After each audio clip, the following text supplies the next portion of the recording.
السلام علیکم ورحمۃ اللہ وبرکاتہ۔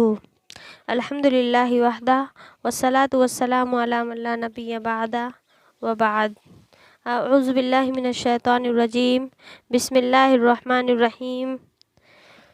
رب اشرح لی صدری ویسر لی امری واحلل عقدۃ من لسانی یفقہوا قولی۔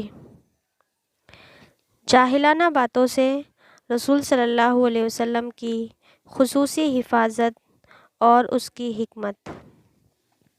اللہ رب العالمین نے آپ کو جاہلیت اور اسلام کے دونوں ادوار میں شیاطین کے حربوں، شیاطین کے ہتھ کنڈوں سے محفوظ رکھا۔ نبی صلی اللہ علیہ وسلم کا وجود تمام خوبیوں اور کمالات کا جامع تھا۔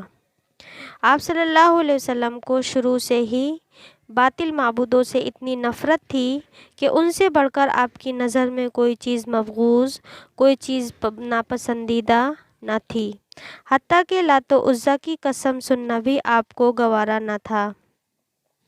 قریش ہر سال بوانا بت کے پاس عید منایا کرتے تھے، لیکن رسول صلی اللہ علیہ وسلم اس بت کے پاس ٹھہرنے سے انکار کرتے۔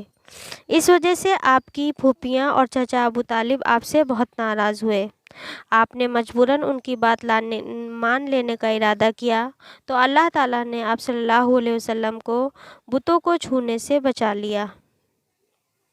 اسی طرح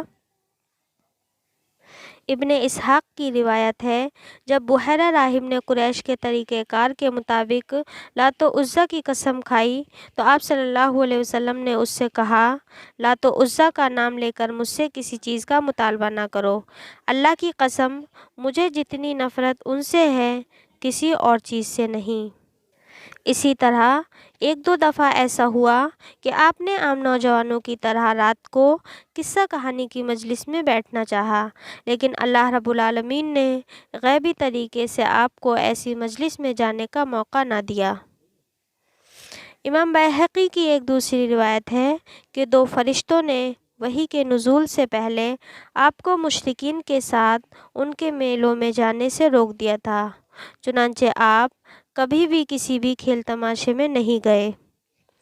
ان واقعات سے ثابت ہوتا ہے کہ رسول صلی اللہ علیہ وسلم بعثت سے پہلے اور بعد میں بھی جاہلیت کے قبیح کاموں سے محفوظ رہے۔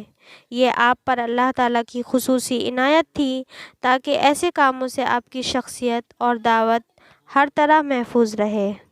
آخر میں مولا کریم سے دعا ہے ہم تمام کو اپنے نبی کی سیرت جاننے کی توفیق دے اور عمل صالح کی توفیق عطا کر، آمین ثم آمین۔